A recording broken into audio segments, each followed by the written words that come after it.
Saudara kita yang terbaring di rumah sakit hari ini, sayup-sayup suara azan dari masjid rumah sakit masuk ke telinganya. Dia menonton di televisi acara live solat Jumat, tapi saat itu dia hanya mampu terbujur kaku. Ruhnya masih ada dalam jasad. Anaknya tidak bisa berada di sampingnya karena security tidak mengizinkan keluarga berada di dalam ruang ICU.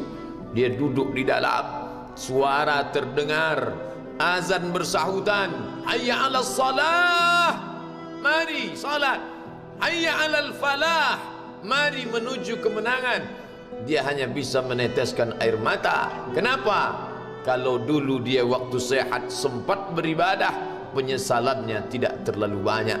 Tapi kalau di saat sehat walafiat tak sempat untuk menempelkan kening ke lantai, tak sempat melangkahkan kaki ke rumah Allah, tak sempat mendengarkan khutbah, maka tak ada duka di atas duka.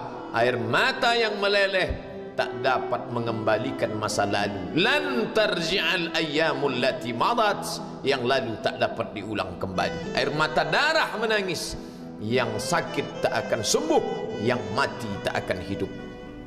Penyesalan selalu datang di akhir perbuatan. Belum pernah orang menyesal sebelum perbuatan berlalu. Selalu penyesalan di akhir. Di saat itu penyesalan tak lagi bermakna. Apa kata mereka ketika melihat azab Allah?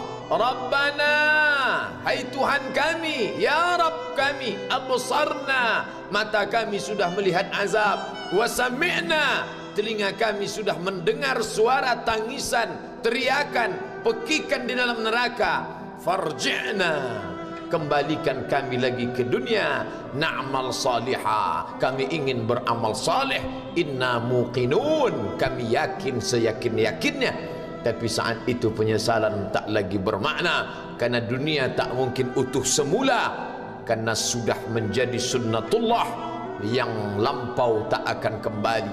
Idza sama'un fatarat, langit terbelah, wa idzal kawakibun tasarat, planet-planet bertabrakan, wa idzal biharu fujirat, lautan diledakkan, diletupkan, wa idzal quburu bu'asirat, semua yang dikubur dibangkitkan. Alimat nafsum ma qaddamat wa akharat, disitulah orang baru sadar apa yang dulu pernah aku lakukan.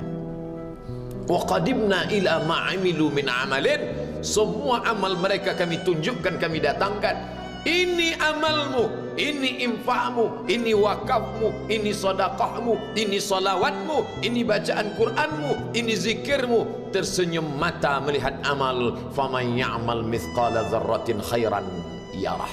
Tapi jangan lupa, apakah yang dosa-dosa itu dilupakan begitu saja? Yang buruk pun akan nampak juga.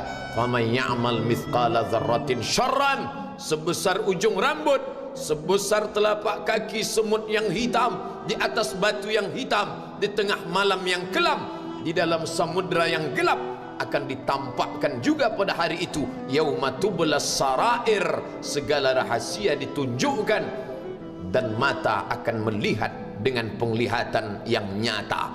Mulut tidak lagi bisa menjawab. Al-yauma nakhtimu ala afwahihim, hari itu mulut kami kunci, karena mulut itu yang dulu pandai mencari-cari alasan, bersilat lidah, maka hari itu lidah dikunci.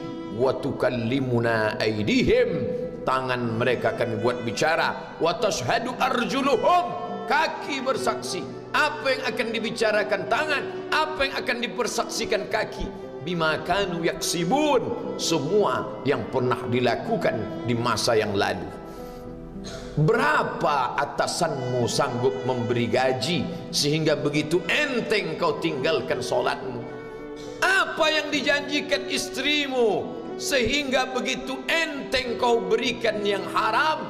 Hanya rayuan sesaat, padahal dia pun akan meninggalkanmu sebelum masa tua tiba. Apa yang dijanjikan anak-anakmu? Ayah, kami akan menjagamu di hari tuamu nanti, maka berikan kami yang kami inginkan, belikan kami rumah yang besar, belikan kami kendaraan yang mewah, nanti setelah hari tua kami akan menjagamu, kata mereka. Tapi setelah kita tua, dosa-dosa begitu banyak terkumpul, mereka pun meninggalkan kita di panti jompo yang penuh dengan kesunyian, hening, sepi. Suara cucu tak terdengar menangis karena mereka pun malu mengakui kita sebagai orang tua. Suapkanlah yang haram ke mulut mereka, berikanlah yang batil ke dalam perut mereka. Itu hanya akan menjadi azab di dunia sebelum hari kiamat tiba. Ish ma syi'ta, hiduplah sesuka hatimu. Ish ma syi'ta, apa yang mau kau makan, makanlah. Apa yang akan kau bekerjakan, kerjakanlah. Fa innaka mayyit, tapi ingat, kau akan menjadi mayat, kau akan mati. Semua akan diminta pertanggungjawaban di hadapan Allah Subhanahu wa ta'ala. Hari ini orang boleh tertawa, hari ini orang boleh merasa dunia dia yang punya, tapi sampai masanya yang hijau akan berubah menguning, yang kuning akan mati, yang mati akan menjadi debu, yang debu ditiup angin hampa tak bermakna. Lalu apa yang akan dibawa menghadap Allah Subhanahu wa ta'ala? Amal saleh. Kalau pernahlah mulut itu membaca sepotong dua potong ayat sebelum berangkat bekerja, kalau sempatlah masuk ke kamar mandi mengambil air wudhu, solat sunat duha sebelum berangkat bekerja, kalau sempatlah ketika duduk dalam suasana santai membuka iPad lalu dibuka Quran digital sambil melihat beberapa ayat merenungkan maknanya, mengingat mati, kalau sempatlah mulut mengucapkan subhanallah wa bihamdihi subhanallahil azim, kalau sempatlah anak istri dibawa ke masjid iktikaf mendengarkan pengajian, kalau sempatlah beberapa persen dari pendapatan itu dilimpahkan ke rumah anak yatim panti jompo masjid, kalau sempatlah beberapa meter tanah dibeli untuk pembebasan mendirikan rumah Allah, kalau sempat memberikan beberapa karpet untuk rumah yang selalu ditinggalkan, kalau sempatlah membelikan beberapa kilo beras untuk yatim piatu dan panti jompo,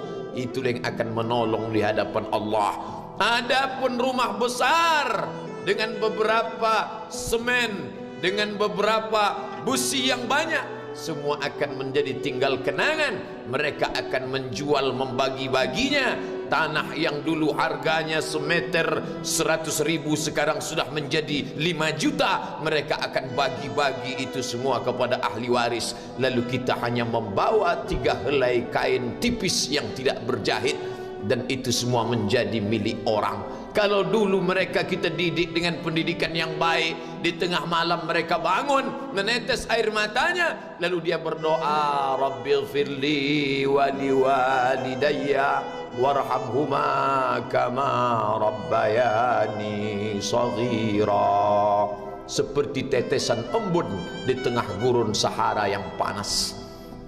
Kalau sempatlah mereka berdoa, Allahumma ighfir lahu warhamhu wa'afihi wa'fu anhu, maka mengalirlah air yang sejuk ke tenggorokan yang kering. Kalau sempatlah mereka membeli makanan, diundangnya anak yatim, diusapnya kepala, ya Allah, terimalah sedekahku ini untuk almarhum ayahku, almarhumah bundaku. Aku tak dapat membalas budi baik mereka, ya Allah, mereka sudah mendahului aku. Maka akan mengalirlah itu sebagai perlipur lara di tengah alam barzakh sementara kiamat tiba. Tapi kalau mereka hanya dididik dengan keduniawian, dididik dengan kemewahan, disumbat mereka dengan materi, tak pernah diingatkan pada mati. Ketika kita mati, mereka pun juga akan mati perasaan ingatannya. Paling celaka lagi, mereka mengingat kita dengan mengantarkan bunga, mereka mengingat kita dengan pakaian hitam, mereka mengingat kita dengan suara musik, mereka mengingat kita dengan memajang foto kita besar-besar di dalam rumah. Dan itu hanya menjadi penghalang rahmat Allah turun, tidak berkesan sedikit pun. Mereka sedang menyangka kalau dinyanyikanlah lagu kesenangan kita, terobat rindu hatinya. Kalau dipajangnya foto kita, dilingkarkannya karangan bunga, puas rindunya. Padahal itu tidak membuat pengaruh apapun kepada kita di alam barzakh. Maka sayang, buatlah sayang yang mengingatkan sesudah mati. Kalau rindu, buatlah kerinduan yang membuat dia akan tetap mengalir sebagai satu amal sesudah kematian. Idza matal insan, kalau manusia mati, inqata'a. Dulu rajin membaca Quran, berhenti. Dulu rajin salat tahajud, berhenti. Dulu rajin menghatamkan segala yang baik-baik, berhenti. Tapi ada yang tetap mengalir. Di antara yang mengalir itu adalah shadaqatun jariyah. Sempat membelikan beberapa bungkus nasi.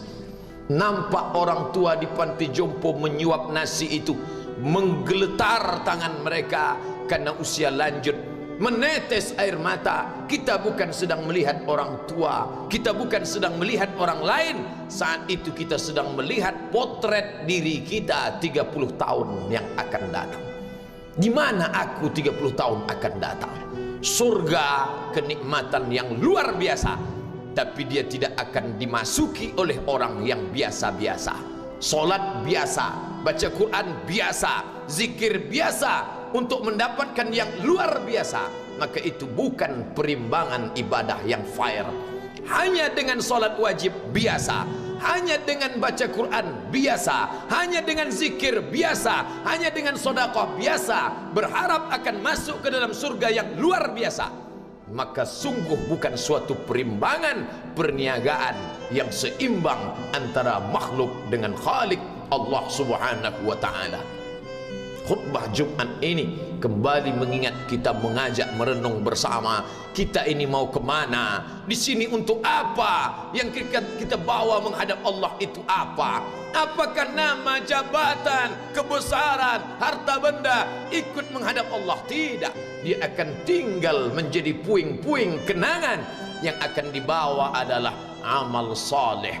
Makanya kita selalu berdoa selesai wudu, Allahumma ja'alni minat tawabin waj'alni minal mutatahhirin.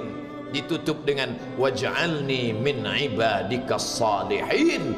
Karena orang yang saleh lah yang selamat dari kerugian, yang lain rugi. Innal insan, semua manusia lafi khusrin, rugi. Yang kaya rugi, yang punya kuasa rugi, yang ganteng rugi, yang punya anak rugi, yang punya istri rugi.